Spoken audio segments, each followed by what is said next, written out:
بلوچستان کے ضلع نصیر آباد سے ہماری نمائندہ ممتاز سولنگی کی رپورٹ کے مطابق سول ڈیفنس نصیر آباد ڈویژن کے زیر اہتمام ہنگامی حالات کے پیش نظر مختلف سرکاری محکموں سے تعلق رکھنے والے ملازمین کو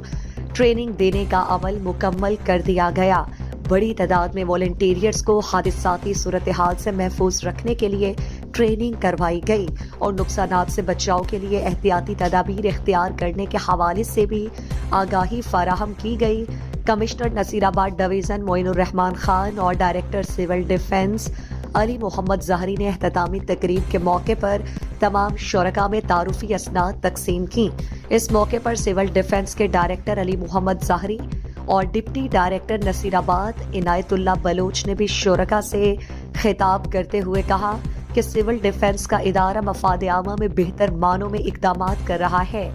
نصیر آباد ڈویژن کے دیگر اضلاع میں بھی تربیتی ورکشاپ کے انعقاد کو یقینی بنایا جائے گا تاکہ مستقبل میں آنے والے چیلنجز کا ڈٹ کر مقابلہ کیا جا سکے۔ ان تمام اقدامات کا بنیادی مقصد ہنگامی حالات میں نہ صرف خود حاضر دماغی سے کام کریں بلکہ دوسروں کی مدد بھی کریں۔ اس ٹریننگ سے یہ ثابت کرنے کی کوشش کی گئی کہ زیادہ سے زیادہ لوگوں کے بہتر مفاد میں اقدامات کرنا ہے تاکہ ہنگامی حالات میں لوگوں کی زندگیوں کو محفوظ رکھا جا سکے۔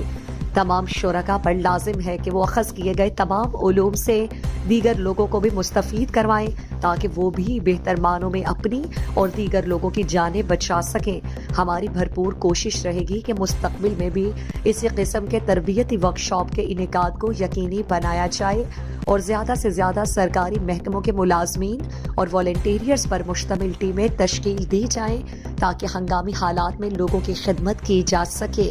تقریب کے اختتام پر عنایت اللہ بلوچ نے کمشنر نصیر آباد ڈویژن معین الرحمان خان